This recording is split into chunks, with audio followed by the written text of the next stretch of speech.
Bienvenue sur le podcast de Haïdé.fr pour mettre en lumière les tendances ainsi que les enjeux culturels et sociétaux des régions de l'Est de l'Europe.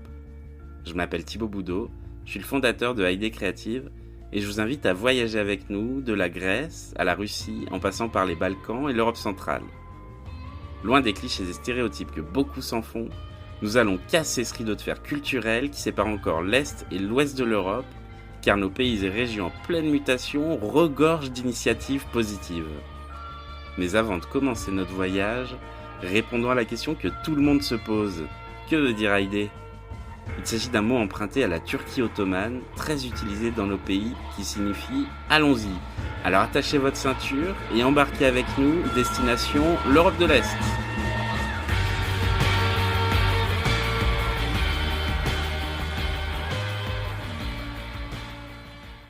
Bonjour à toutes et à tous et bienvenue dans le podcast de Haïdé Radio, Destination Est. Pour cette première saison, nous avons voulu donner la parole à nos rédactrices et rédacteurs, celles et ceux qui font et qui ont fait Haïdé depuis maintenant 5 ans. Je suis très heureux pour ce nouvel épisode d'accueillir Léa. Salut Léa, comment ça va ? Salut Thibaut, ça va très bien et toi? Tout va bien, merci. Alors, de quoi tu vas nous parler aujourd'hui ? Alors aujourd'hui, je vais vous parler de la Serbie, un pays des Balkans où j'ai vécu pendant un certain temps. Ok, c'est à toi. Alors déjà, merci Thibaut de m'inviter dans ce podcast. Du coup, comme je te disais, voilà, j'ai décidé de parler de la Serbie. C'est un pays particulier, la Serbie, et c'est particulier d'en parler. Euh, c'est un pays où souvent les étrangers qui vont en Serbie, que ce soit des touristes ou des expats, avec toute honnêteté, hein, n'en ressortent pas spécialement enchantés.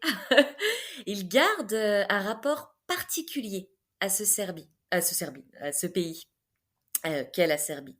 Et je pense que si je devais définir la Serbie en un mot, le rapport que j'ai avec la Serbie en un mot, ce serait le mot atmosphère. C'est vraiment un pays qui a une atmosphère particulière et qu'on ressent quand on est là-bas. Déjà, si on prend la Serbie sur un point de vue géographique, c'est un tout petit pays, enclavé, entouré de frontières, fermé. Toutes ces frontières-là sont fermées. C'est pas dans l'Union européenne. Et c'est un pays qui n'a pas de côte, qui n'a pas de mer. Et on peut avoir cette impression d'un pays sans horizon. Je pense que c'est une impression que les Serbes ont eux-mêmes et qui dit beaucoup de choses de leur rapport à leur pays et de leur identité culturelle. Et les Serbes aiment bien dire que la Serbie, c'est comme un grand village. Voilà, ce tout petit pays où tout le monde se connaît avec un entre-soi très fort puisque le pays est fermé. Mais ce serait un grand village qui aurait presque une histoire trop forte et trop difficile à absorber pour un village. C'est quelque chose qu'on ressent beaucoup dans l'architecture. La Serbie est marquée par une architecture ottomane très forte sur la partie un peu plus du sud et une architecture austro-hongroise sur la partie un peu plus du nord, puisque c'est un pays qui a été sous l'occupation ottomane et sous l'occupation austro-hongroise pendant très longtemps, à laquelle les Serbes ont beaucoup résisté, et ce qui définit aussi cette identité nationale très forte qu'ils peuvent avoir, comme la plupart des petits pays qui ont vécu sous une oppression. Et puis, il y a, au milieu de toute cette architecture, l'omniprésence de ce qu'a été la Yougoslavie. Et là où d'autres pays des Balkans cherchent un peu à effacer cette histoire yougoslave et ont tendance peut-être parfois à la résumer un peu à ce qu'a été la guerre de Yougoslavie, la Serbie vit dans les vestiges de ce qu'a été la Yougoslavie avant la guerre. C'est quelque chose qu'on retrouve dans des bâtiments immenses, magnifiques et souvent abandonnés, voire murés pour certains, qu'on retrouve avec des grands entrepôts, pareil, laissés à l'abandon dans les campagnes, des gares totalement délaissées dans certains coins où avant il y avait une grande vie, de par la période, voilà aussi des usines à charbon, de toutes ces choses-là, de certains lieux touristiques qui ne sont plus du tout touristiques, etc. Et on a vraiment cette impression de marcher en permanence dans les vestiges du passé, dans quelque chose d'assez fantomatique, quand on est en Serbie. Et je me souviens une fois, j'étais montée sur une petite montagne qui surplombe Belgrade, qui s'appelle Avala, que je conseille fortement, qui est vraiment une jolie montagne. Et quand on arrive en haut, euh, il y a des statues très graves, très solennelles, des statues immenses de femmes en costume traditionnel de ce qui représentait les différentes provinces de la Yougoslavie à l'époque. Et puis, il y a plusieurs monuments aux morts qui retracent les différentes guerres qui ont marqué la Serbie. Il y en a eu un paquet, entre autres les deux guerres mondiales, mais aussi toutes ces guerres contre l'oppresseur, etc.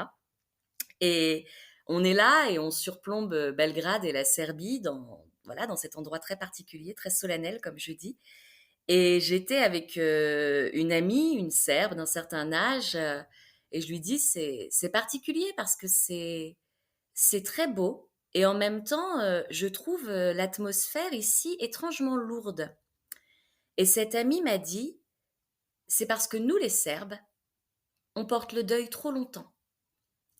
Et j'ai trouvé que cette petite phrase résumait très bien cette atmosphère particulière qu'on peut ressentir en Serbie et que beaucoup d'étrangers ressentent sans nécessairement réussir à le nommer et qui vient marquer un peu euh, voilà, le ressenti, l'expérience qu'on a quand on va dans ce pays.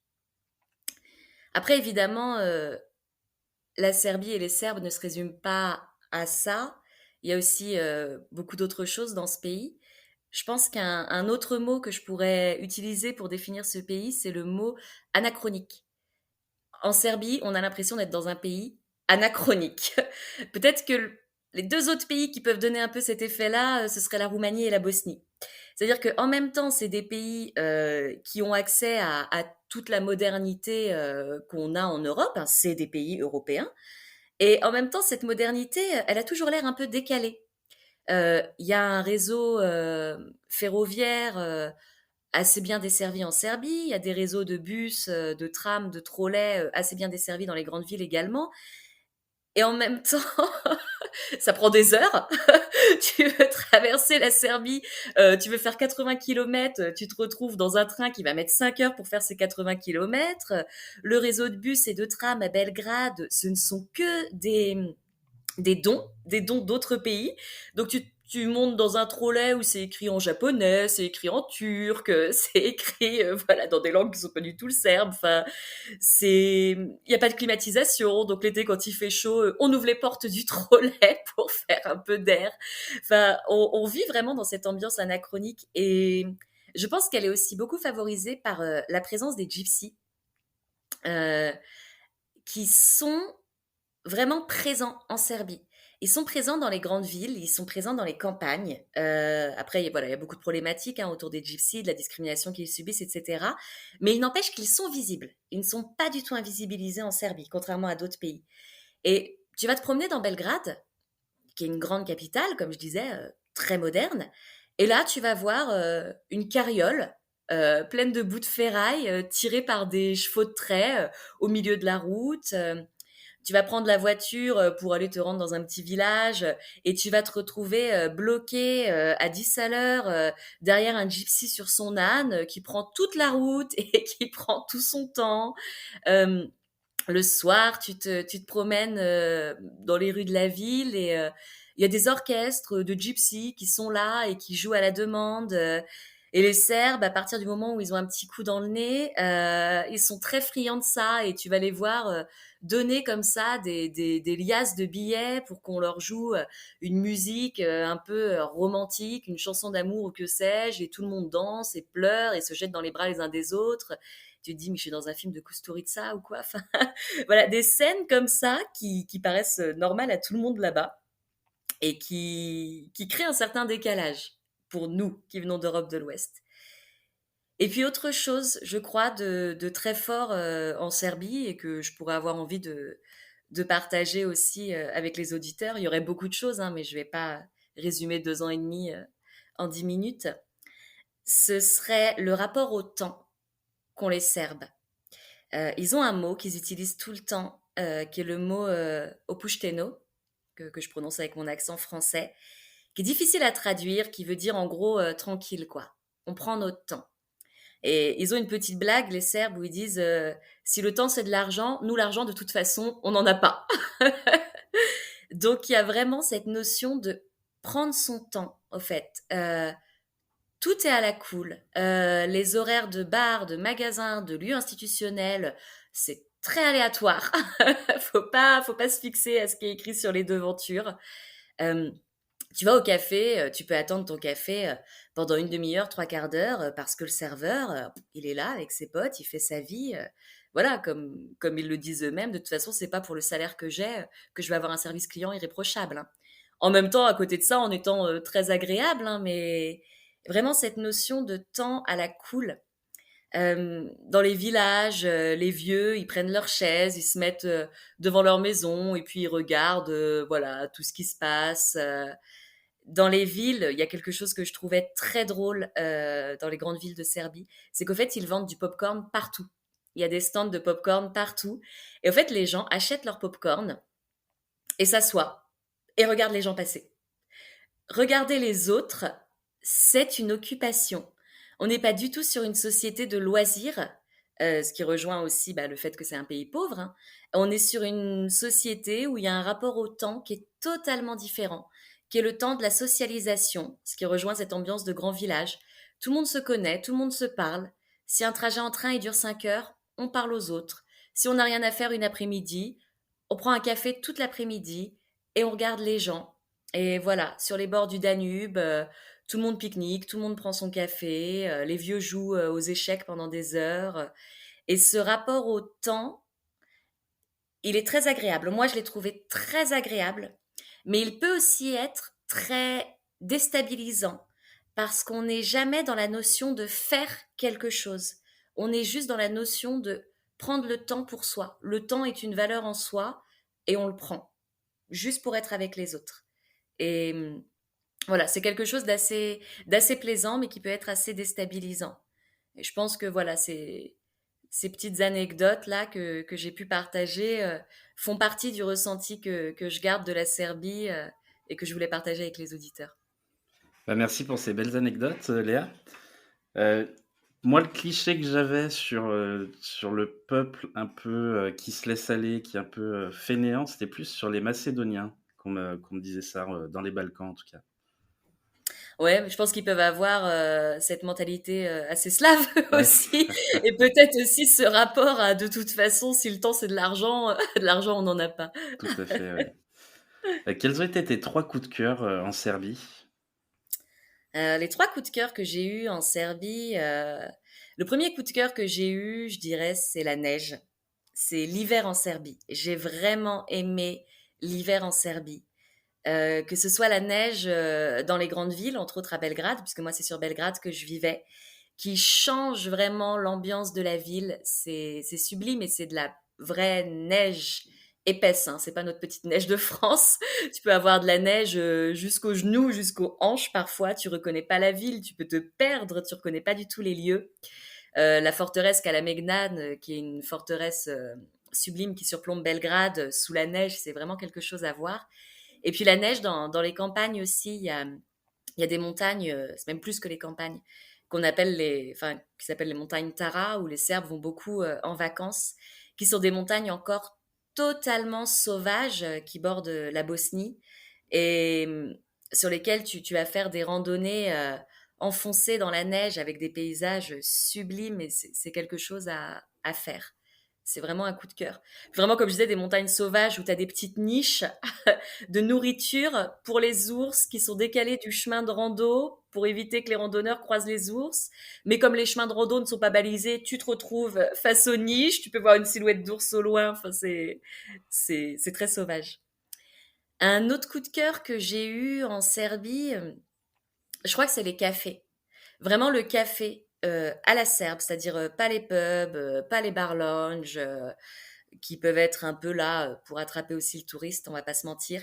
Mais le café à la serbe, qui est souvent un petit lieu à l'arrache, avec 4-5 tables, et comme je disais précédemment, on prend le café et on traîne tout l'après-midi, et qui sont des lieux assez intergénérationnels. On retrouve beaucoup de personnes âgées, beaucoup de jeunes.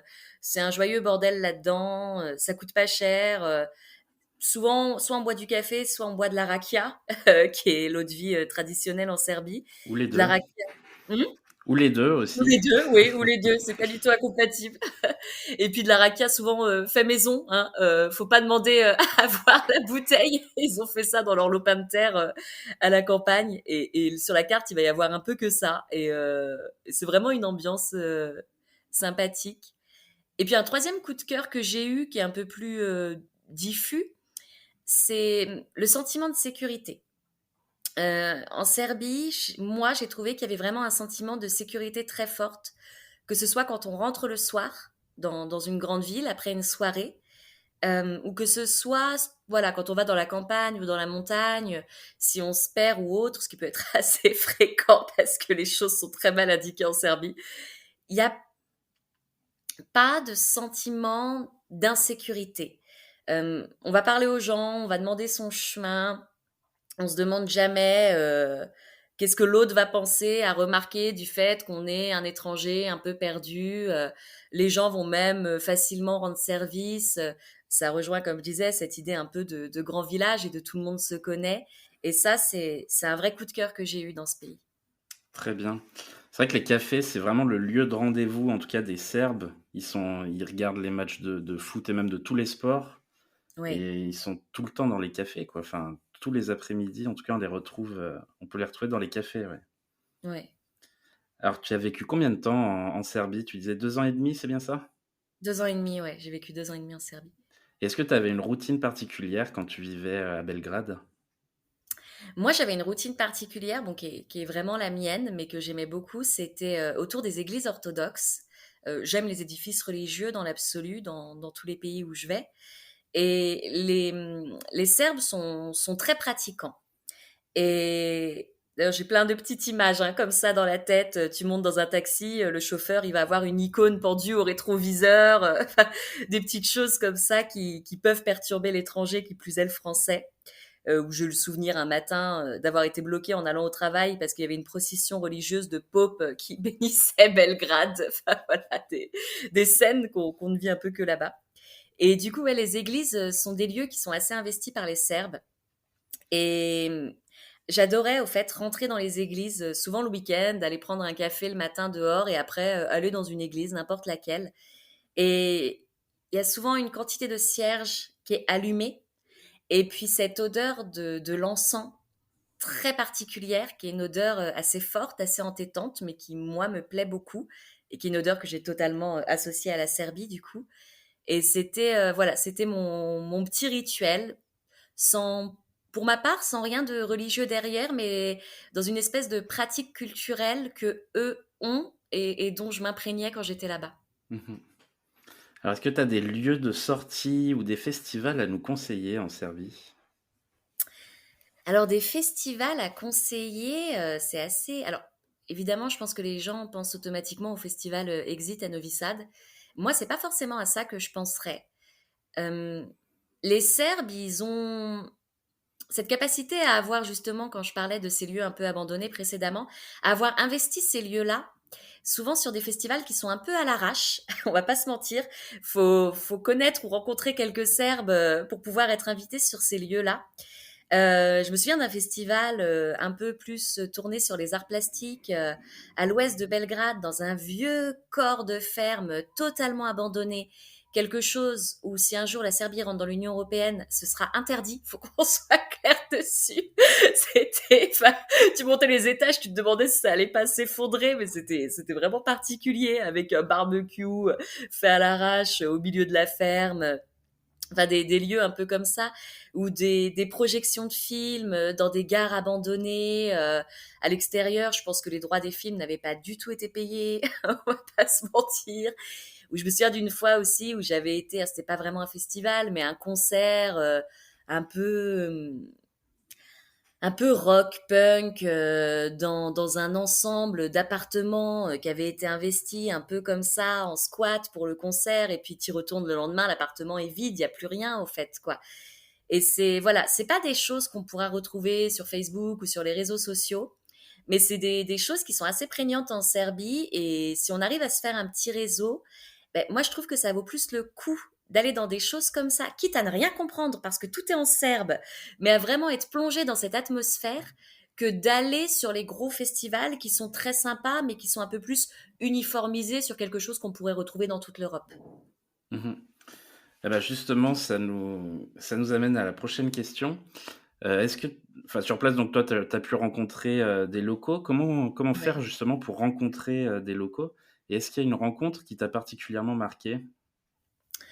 Ouais, alors la question de rencontrer des locaux, elle est assez particulière parce que comme dans chaque pays, le local, lui, il vit là, donc il fait sa vie, donc il n'a pas trop d'intérêt à aller vers l'étranger. Avec en plus cette spécificité serbe, et ça c'est quelque chose dont je parlais beaucoup avec eux, où comme je disais, c'est un pays assez enclavé, et eux ils disent toujours, oui, l'étranger, enfin, t'es là, tu fais ta vie, tu profites bien, puis quand on aura marre de tout ce qui dysfonctionne dans notre pays, tu repartiras. Et souvent ils l'ont vécu avec plusieurs personnes, et du coup ils peuvent ne plus être dans cette démarche d'accueillir l'autre sans être fermés pour autant. Après, moi, j'ai rencontré beaucoup d'étrangers par le biais de la francophonie, beaucoup de Serbes qui s'intéressaient aussi à ce qu'est la France et la francophonie, à travers, bon, il y avait un bar qui n'existe plus maintenant, qui était un bar tenu par un Français où beaucoup de Serbes allaient là-bas, et ça aidait, ou à travers parfois des petits festivals, des petites choses autour de la France. J'avoue que ça aide, ça fait un premier lien commun. Et puis, je dirais qu'il faut parler leur langue. Les Serbes ont vraiment cette particularité d'être très bons en langue étrangère. La jeune génération parle extrêmement bien anglais. La génération un peu plus âgée, qui est un peu plus la mienne aussi, parle très bien français. C'est aussi voilà toute cette histoire que la Yougoslavie a pu avoir avec une certaine intelligentsia de gauche communiste française. Et du coup, le serbe, c'est une langue particulière qui est pas facile à apprendre, et on peut vite se renfermer en se disant, bah, de toute façon, eux, ils parlent d'autres langues, donc j'ai pas besoin d'apprendre leur langue. Et ça a ses limites. Parce qu'à un moment, oui, inviter l'étranger pour prendre un café et parler en anglais ou en français, ça pose pas de souci. Mais on va pas non plus inviter cet étranger à nos soirées ou à nos festivals ou autres et devoir passer la soirée entière à parler sa langue, alors que nous, on est là, on est en Serbie et on parle serbe. Et je conseillerais vraiment de, de faire un effort pour apprendre leur langue, quitte à mal la parler. Les Serbes seront très reconnaissants de ça et ça facilitera vraiment le lien. Mmh. Et en dehors de ce conseil, est-ce que tu donnerais d'autres conseils à une personne qui souhaite partir en Serbie? Oui, je pense qu'une chose qui peut paraître un peu bête, un peu simple, mais à savoir et à laquelle il faut se préparer quand on va en Serbie, euh, c'est que les Serbes n'ont pas ce que je pourrais appeler cette notion d'espace vital très forte que nous, on peut avoir les Français, d'espace, pas d'espace, de toujours garder une certaine distance avec les autres, de jamais être trop collé à l'autre, d'éviter les contacts physiques, voilà. Les Serbes, ça rejoint, je pense, peut-être ce que je disais plus tôt, hein, sur cette notion de grand village, de on se connaît tous, on aime se parler, on aime se rencontrer, vont beaucoup se coller aux gens. Alors déjà, dans la rue, enfin, c'est une petite blague, mais moi au début, j'avais l'impression que j'allais me faire enlever tout le temps. Les Serbes sont très grands physiquement. Moi, je suis petite, ça pour moi, c'est pas le cas de tout le monde, mais et vous collent. Ils vous collent, ils marchent derrière vous dans la rue, ils vous collent. Vous êtes dans une file d'attente, ils vous collent. Toujours cette notion de, on se colle au fait entre nous. Je me disais, mais c'est pas possible. Je suis toujours en train de me faire coller par des gens. Enfin, voilà, il faut s'y préparer. Si on va dans un bar, dans un café, vous allez vous asseoir à votre table tout seul. Il va y avoir 10 tables de libre autour de vous. Il y a 3 personnes qui vont débarquer pour prendre une bière. Elles vont se coller à la table à côté de la vôtre. Parfois même à la même table que la vôtre. Il y a toujours cette notion d'aller vers l'autre et d'être tous ensemble qui peut être très perturbante pour les Français et avec laquelle il faut apprendre à faire un contact tactile très fort, très rapide. Vous allez, enfin moi je me souviens d'une fois où je faisais une file d'attente pour aller voir un petit concert au fait et je commence à parler à certaines personnes dans la file d'attente. On commence à sympathiser, mais je ne les connais pas. Et tout de suite, ça pose une main sur l'épaule, ça te prend le poignet, ça si on fume, voilà, les Serbes sont des gros fumeurs, moi je suis une fumeuse aussi, je l'assume. Vous avez votre cigarette au bord de la bouche, ils vous l'allument alors que vous n'avez rien demandé, que vous ne connaissez pas la personne. Du coup, bah, forcément, elle se rapproche de vous, hein, physiquement, dans la main, dans le visage ou autre. Ça peut être vraiment perturbant et il faut s'y préparer. Et j'ai une petite anecdote là-dessus qui n'est pas la mienne, mais d'une amie qui est assez intéressante, qui a vécu elle aussi au fait en Serbie et qui vivait dans une maison où la propriétaire de la maison vivait juste en dessous. Excuse-moi parce que je recharge ma batterie. Elle l'appelait tout le temps. Appelait tout le temps mon amie. Enfin, c'est pas qu'elle l'appelait. Elle montait au fait. Elle l'appelait. Elle montait dans sa maison pour faire le ménage, vérifier si c'était fait, lui amener des gâteaux. Enfin, elle passait tout le temps la voir au fait quoi. Et un jour, mon amie lui a dit mais c'est pas possible. Tu peux pas être tout le temps comme ça chez moi. Nous, les Français, on a besoin de notre espace vital. Et cette vieille dame lui a répondu et vous faites quoi dedans? Je pense que cette réponse illustre extrêmement bien voilà, ce petit rapport un peu drôle mais réel de comment on se place et comment on se positionne physiquement avec l'autre, comment on parle à l'autre, comment on touche l'autre, toutes ces petites choses qui pour un Français peuvent être vraiment perturbantes. J'aurais plusieurs conseils à donner. Je dirais bah, justement sur cette question de rencontre avec l'autre, un petit conseil que je vais donner auquel on pense pas tout de suite, ça rejoint cette question de l'argent. Les Serbes n'ont pas beaucoup d'argent, c'est un pays pauvre. Et dans la manière de rencontrer l'autre et de proposer des choses à l'autre, je pense qu'il faut être vigilant aux moyens financiers de l'autre. Euh, Moi, personnellement, je vivais avec un salaire serbe.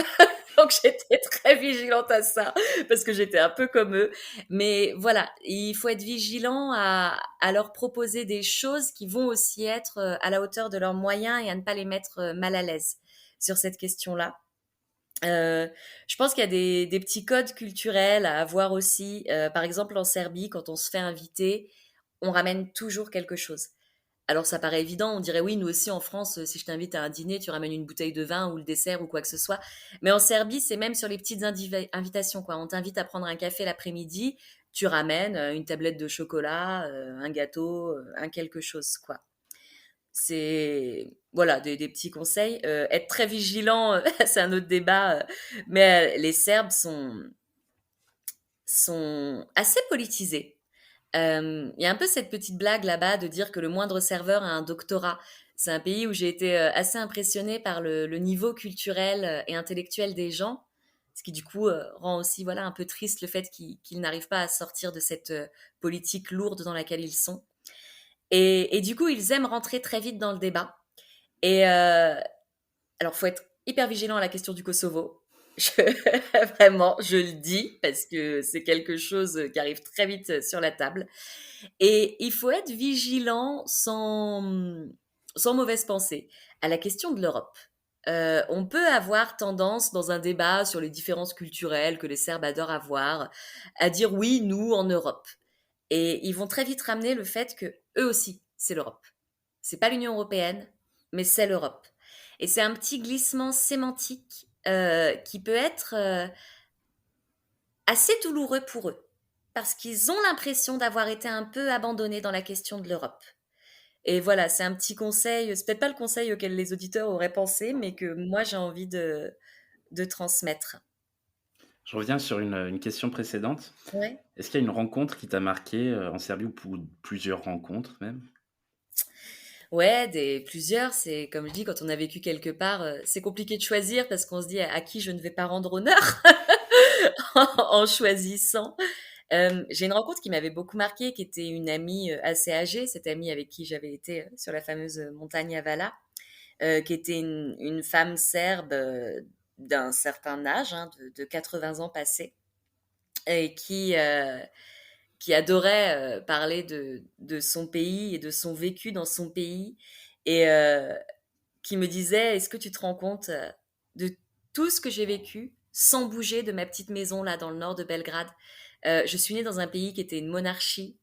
J'ai vécu la Seconde Guerre mondiale, je m'en souviens. J'ai vécu l'arrivée du communisme et du titisme, j'ai vécu sous la Yougoslavie, j'ai vécu la dislocation de la Yougoslavie, cet entre-deux démocratique qu'on a eu, et maintenant cette autocratie particulière sous laquelle on est. Et disait, voilà, j'ai vécu tout ça sans bouger de ma maison. Et ça, je trouvais ça très fort. C'est une rencontre qui m'a beaucoup marquée et qui en dit beaucoup, je pense, sur ce qu'est la Serbie. Et avec ce côté chez cette femme qui rejoint ce que je disais tout à l'heure, où on n'est pas, je sais pas comment dire, on n'est pas trop sur le cliché de la personne âgée qu'on peut avoir nous, qui sortait dans les bars, qui fumait comme un pompier, qui allait en festival. Enfin, c'était aussi peut-être elle qui était assez particulière, mais c'est vraiment une rencontre qui m'a marquée.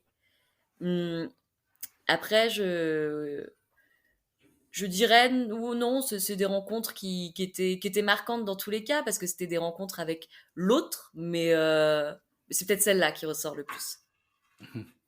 Et à Belgrade, on pouvait te trouver dans quel quartier? Tu sortais où? À Belgrade, je sortais beaucoup sur les bords du Danube. J'adorais les bords du Danube. D'ailleurs, voilà, dans mes coups de cœur de l'hiver en Serbie, le Danube gelé et aller marcher sur le Danube gelé, c'est vraiment une expérience à vivre. Les bords du Danube et la forteresse Kalamegdan, qui est une forteresse immense qui fait à peu près, je crois, 17 kilomètres si on veut en prendre tous les chemins.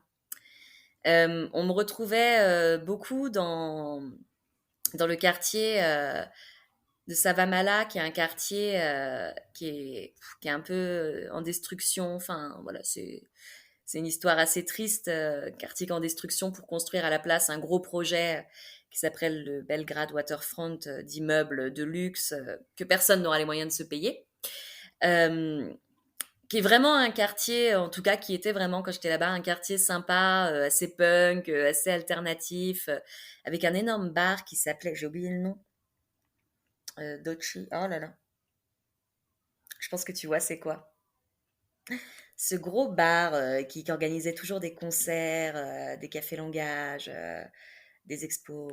Il y avait 4C grades, C'est peut-être 4 grades, ouais. À 4 le grades, ouais. tout premier, je crois. Ouais, ouais. C'était peut-être là. Mais voilà, qui n'existe peut-être plus. Donc je Avec voudrais un grand surtout pas. jardin? Ouais, avec un grand Ouais, ça jardin, doit être ouais. ça, ouais. Ouais, ouais. Donc j'allais beaucoup dans ce quartier-là. J'allais beaucoup à Zemun, qui est un quartier dans le nord de Belgrade, qui était une ville indépendante avant et qui a été rattachée à Belgrade. Et on peut y aller en vélo ou à pied en suivant le Danube. C'est très sympa.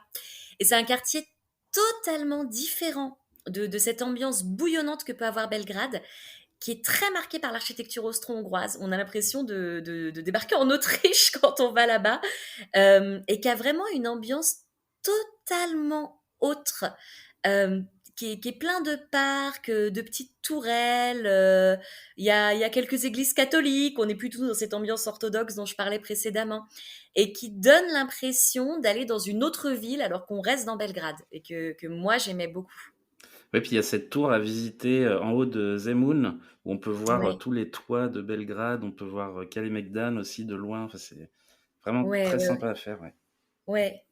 Des super petits cafés qui font des gâteaux à la figue qui sont délicieux. Enfin, ouais, c'est le petit quartier balnéaire Ouais. sympa de Belgrade, quoi. On va passer à un autre sujet, on va plus parler de toi maintenant. Est-ce que tu as des projets de voyage à l'avenir? Ouais, j'ai des projets de voyage, toujours en Europe de l'Est. J'ai un projet de voyage en Transylvanie, euh, qui j'espère pourra se faire prochainement. Et j'ai un gros projet de voyage en Russie, hein. J'aimerais traverser la Russie en train. Un grand classique des amoureux de l'Europe de l'Est. C'est clair. Comment tu prépares justement ces voyages? J'ai tendance à ne pas préparer mes voyages. Je suis assez à l'arrache dans mon rapport au voyage. Euh, pour me préparer à l'ambiance d'un pays, moi j'ai vraiment ce prisme de la littérature, hein. D'ailleurs sur Haïdé, c'était beaucoup de chroniques littéraires que je faisais. Donc généralement, je vais lire des auteurs du pays pour me plonger un peu dans l'ambiance et dans l'histoire que peut être ce pays-là. Là, par exemple, sur la Transylvanie, j'ai lu voilà, plusieurs auteurs roumains récemment, et les intrigues de leurs romans prennent place en Transylvanie et j'ai eu envie d'aller découvrir cette région en sortant un peu du prisme Dracula, même si je pense qu'il sera forcément là dans un coin de mon esprit. Euh, ouais, c'est comme ça que je prépare mes voyages la plupart du temps, vraiment par le prisme de la littérature. Et puis après, quand j'arrive dans le pays, je me laisse un peu porter. Moi, quelque chose que j'adore faire, par exemple, c'est monter dans un bus et puis pas savoir où le bus va. Et le laisser me porter jusqu'au terminus. En Serbie, suis retrouvée dans des trucs paumés, hein. Je me suis retrouvée dans des camps de gypsies. Enfin, c'est- c'était une aventure à double tranchant. Une fois, je me suis retrouvée dans une petite ville qui s'appelle Pančevo. Il n'y avait pas de bus retour. Qui est une ville assez particulière de la Serbie, avec plein de vieilles usines qui fonctionnent encore au charbon et tout. Donc faut être prêt, faut pas avoir peur, faut pas être un voyageur organisé si on voyage avec moi, mais c'est quelque chose que j'adore faire et qui nous sort de l'ambiance purement touristique de ces pays-là et qui nous ramène vraiment dans ce que sont ces pays-là. Est-ce qu'on peut trouver justement des cartes pour se retrouver après dans ton sac à dos ou pas? Non, généralement il y a pas de carte. Non, non, c'est l'aventure. Moi je pars à l'aventure. Alors, qu'est-ce qu'on retrouve dans ton sac à dos? Alors, ce qu'on retrouve dans mon sac à dos, alors si je pars dans les pays de l'Est, une petite chose qu'on va retrouver dans mon sac à dos, c'est une jolie tenue. Parce que les Slaves, ils aiment vraiment se faire beau quand ils sortent, ou ils aiment se faire beau quand ils t'invitent ou quand ils se font inviter. Et ils ont envie qu'on rentre là-dedans, nous aussi, et qu'on fasse cet effort-là, et qu'on soit pas là en mode touriste, jogging, chaussures de rando, quoi. Donc OK. ça, c'est vraiment quelque chose qu'on va retrouver et que je conseille aux personnes qui vont dans les pays slaves, même si elles y vont dans un désir un peu rando, baroudeur, d'avoir une jolie tenue, que ce soit pour les hommes ou pour les femmes. Ce qu'on va retrouver dans mon sac à dos, généralement, c'est un bouquin du pays euh, et un guide un peu. J'aime bien avoir des petits guides à 6000. Je parle plusieurs langues slaves, mais je ne les parle pas toutes non plus. Et voilà, aller chercher un peu des mots-clés du pays, puis parfois des mots-clés de leur alphabet, enfin des lettres clés aussi pour comprendre un peu leur alphabet. C'est ces choses-là qu'on va retrouver dans mon sac. Et puis, quand je peux, quand le voyage me le permet, j'aime bien ramener un petit quelque chose de France et puis partir aussi de l'idée que si eux me font découvrir dans cette ambiance un peu festive quelque chose de leur pays, souvent autour de l'alcool ou de la nourriture, bah moi je peux amener en contrepartie un petit quelque chose de France, que ce soit du vin, que ce soit des chocolats, voilà, quelque chose comme ça. Très bien. Est-ce que tu documentes tes voyages et est-ce qu'on peut te retrouver sur les réseaux sociaux? Non, je ne suis pas sur les réseaux sociaux et je ne documente pas spécialement mes voyages. Enfin, je les documente pour moi. Je prends beaucoup de photos, quelque chose qu'on peut retrouver un appareil photo, mais ça, ça va pas plus loin. Très bien. Alors, si je te dis le mot Haïdé, ça te fait penser à quoi? Alors, le mot aider, ça me fait penser à cette petite blague que les Serbes utilisent où ils disent pour être bilingue en serbe, as besoin seulement de trois mots. Aider, sur lequel je vais revenir, moje, qui veut dire on peut, et brate, qui veut dire frère et que tout le monde utilise. Et aider, c'est vraiment un mot qu'on entend partout dans les Balkans et qui veut tout et rien dire.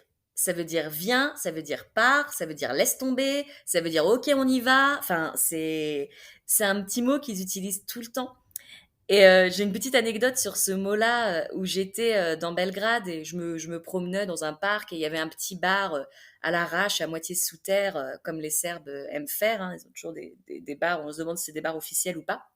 Et il y avait quelques petits vieux qui étaient là en train de jouer aux échecs en buvant leur bière et le patron du bar qui était un vieillard là, avec sa canne et ses clopes et je les regardais au fait et il me disait Haïdé, Haïdé et j'arrivais pas à savoir s'il me disait viens, enfin puisque de toute façon tu nous regardes et qu'eux ils sont aussi curieux de l'étranger, bah viens avec nous, ou s'il me disait bah va-t'en en fait, nous on est entre nous, pourquoi tu nous regardes avec ton appareil photo là. Et et je pense que lui-même ne savait pas s'il voulait que je vienne ou que je parte. Et du coup, il utilisait ce mot-là.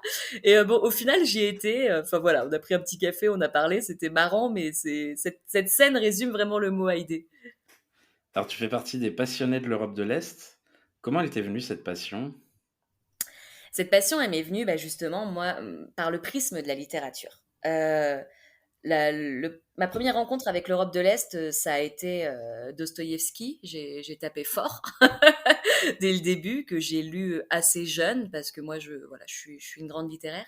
Et je suis vraiment rentrée dans un monde autre, dans une atmosphère, pour reprendre ce mot, autre, qui m'a fascinée, c'est cette fameuse âme slave, et dans laquelle j'ai plongé tout de suite, et où j'ai ce sentiment qu'il y aura toujours quelque chose à découvrir de l'Europe de l'Est, euh, de par la richesse de... Voilà, c'est quelque chose qu'on peut dire sur toutes les cultures du monde, mais la richesse de leur histoire, la richesse de leur culture, de leur histoire contemporaine, entre autres particuliers, la beauté de leur langue, j'adore les langues slaves, la force de leur littérature, de leur cinéma, de leur musique. Et c'est vraiment, ouais, par le biais de la littérature que je suis rentrée là-dedans. Je me lasserai jamais des auteurs d'Europe de l'Est. J'ai écrit je sais pas combien de chroniques là-dessus pour aider.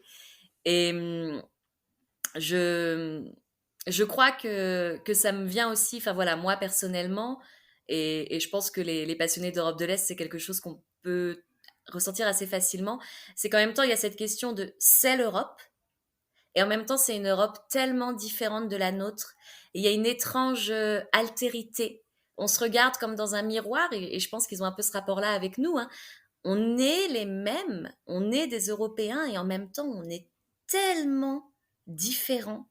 Et ouais, c'est un intérêt pour moi qui ne se tarit pas. Mhm. Alors, tu as été rédactrice pour AID pendant quelques années. Est-ce qu'il y a un Mm. article qui t'a particulièrement marqué ou dont tu es fière? Ouais, il y a un article qui m'a vraiment marqué et dont je suis fière. Alors c'est pas un article littéraire, celui-là, c'est l'article Les silences de Vukovar. Vukovar, c'est une petite ville à la frontière serbo-croate, qui a une histoire très particulière durant la guerre de Yougoslavie, qui est passée d'un camp à l'autre, qui a même été à un moment une province indépendante, la province de Krajina, et où il y a quasiment autant de Serbes que de Croates, et où il y a ces identités culturelles post-yougoslaves très marquées. Et on y a été à plusieurs reprises avec Jérôme, un autre rédacteur d'AID, pour mener ce reportage là-bas, et rencontrer des habitants de Vukovar. Et c'était une expérience assez marquante. Tu peux en parler un peu plus? Ouais, ouais, ouais. Je, je pense que le mieux, c'est de lire l'article. Non, mais je peux en parler. Ce qui était assez marquant, c'est bon, déjà cette ambiance particulière à Vukovar, qui rejoint un peu l'ambiance serbe de cette ville en vestige de ce qu'elle a été à une époque, avec une omniprésence de la guerre, mais sur quelque chose d'un peu particulier, d'un marketing de la guerre, où on vend, on vend des t-shirts souvenirs de la guerre, on vend des petits porte-clés avec...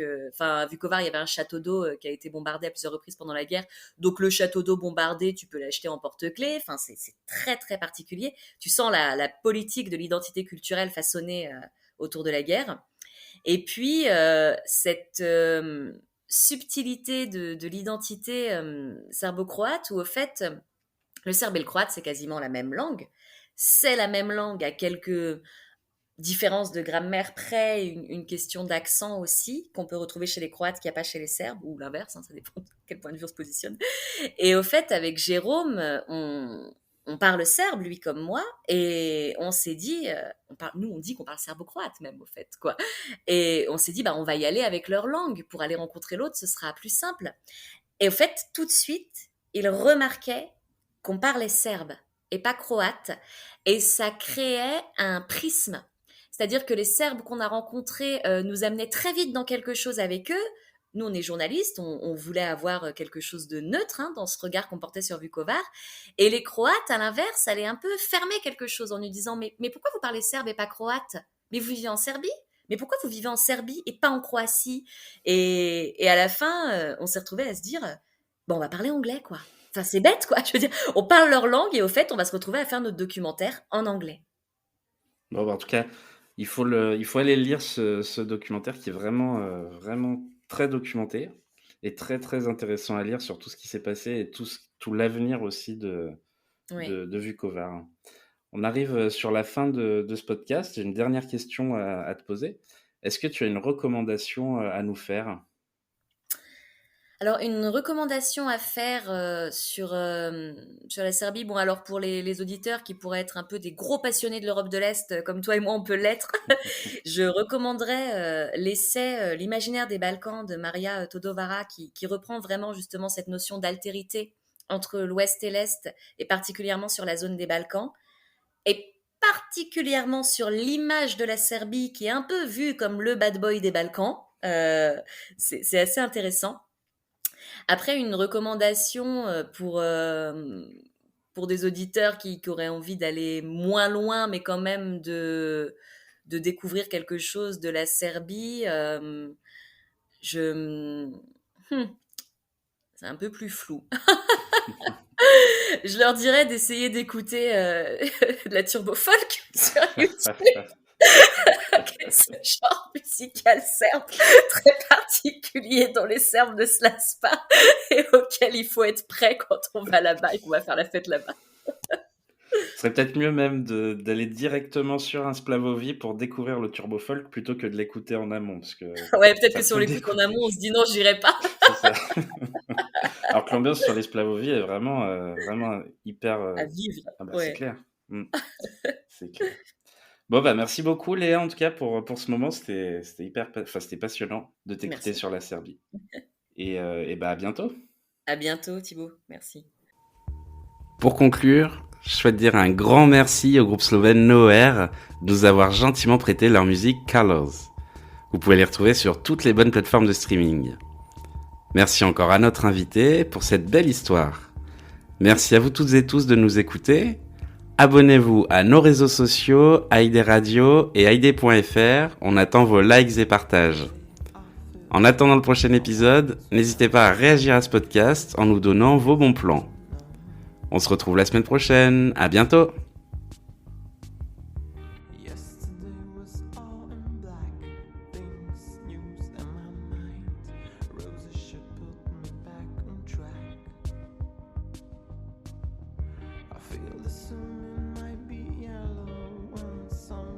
Touches us, we will all